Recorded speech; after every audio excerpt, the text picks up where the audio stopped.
Friends, in today's video, we'll talk about G20. So the last and final meeting is going on in New Delhi. So what is G20 and when it came into existence? So first of all, before knowing G20, we have to go back. So G20 को समझने के लिए हमें modern history को थोड़ा सा जानना पड़ेगा. तो हमें स्टार्ट करते हैं वर्ल्ड वॉर फर्स्ट से. तो 1914 से लेके 1918 तक वर्ल्ड वॉर फर्स्ट चलती है, यानी कि कंट्रीज आपस में आके डायरेक्टली लड़ते हैं. तो 1939 से लेके 1945 तक वर्ल्ड वॉर 2 होती है, सेम कंट्रीज आपस में आके डायरेक्टली लड़ेंगे. तो इसी पर्पस को सॉर्ट आउट करने के लिए यूनाइटेड नेशन को कॉन्स्टिट्यूट किया जाता है, यानी कि एक लीग बनाई जाती है, एक यूएन चार्टर 1945 के तहत. क्योंकि जब डायरेक्टली वॉर होती है, कंट्रीज के बहुत ज़्यादा रिसोर्सेज लगते हैं, कंट्रीज का जीडीपी एकदम डिक्लाइन हो जाता है. एक पर्टिकुलर कंट्री 50 से 60 साल पीछे चली जाती है.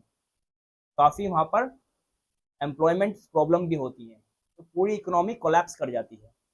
तो उसी चीज़ को सॉर्ट आउट करने के लिए यूनाइटेड नेशंस की एक लीग बनाई गई है. मेजर कंट्रीज आके उसके अंदर पार्टिसिपेट करते हैं. जैसे कि हम पहले भी डिस्कस कर चुके हैं, United Nation Security Council, United Nation Development Programme, UNESCO, UNICEF. तो ये अलग अलग इसके ब्रांचेस हैं, यानी कि विंग्स हैं, बट कंट्रोल इसको यूनाइटेड नेशंस करते हैं, जिसका हेडक्वार्टर न्यूयॉर्क सिटी के अंदर है. तो अब हम इसको किस तरीके से समझा जा सकता है. जैसे कि गवर्नमेंट होती है, एक पर्टिकुलर गवर्नमेंट होती है, अलग अलग उसके अंदर मिनिस्ट्रीज होती हैं, like ministry of defence, ministry of corporate affairs, ministry of home affairs, ministry of water supply and Ganga rejuvenation. तो अलग अलग मिनिस्ट्रीज होती हैं, ताकि अलग अलग एक्सपर्टीज होती है अलग अलग पर्सनैलिटीज़ की, और ताकि गवर्नेंस इजीली मूव हो सके और एडमिनिस्ट्रेशन भी अच्छे से मूव कर सके और कोई मेल फंक्शनिंग ना हो सके. और बट इसको कंट्रोल कौन करता है? केवल एक पर्टिकुलर गवर्नमेंट. तो इस तरीके से इसको समझ सकते हैं. तो अब चलते हैं हम यूरोपियन यूनियन पे. तो यूरोपियन यूनियन, जिसके अंदर 27 कंट्रीज पार्टिसिपेंट्स हैं, यानी कि जो 27 यूरोपियन कंट्रीज इसके अंदर पार्टिसिपेट करती हैं. तो पहले इसके अंदर 28 कंट्रीज थी. जब से रेफरेंडम हुआ है, ब्रेक्जिट हुआ है, यानी कि ब्रिटेन का एग्जिट हुआ है यूरोपियन यूनियन के अंदर, यानी कि यूनाइटेड किंगडम और ब्रिटेन ने एग्जिट कर लिया है इसके अंदर से, अपने आप को रेक्यूज कर लिया है. तो काफ़ी लोगों में कंफ्यूजन रहता है यूनाइटेड किंगडम और ब्रिटेन के अंदर. तो थोड़ा सा इसके अंदर एक डिग्री का चेंज होता है. 3 कंट्रीज के द्वारा 3 स्टेट्स मिलके ब्रिटेन बनता है.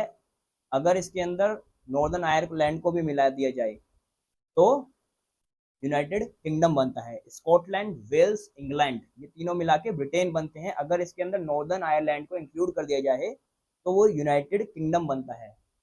इंग्लैंड की कैपिटल लंदन, पूरे यूनाइटेड किंगडम की भी कैपिटल लंदन ही है.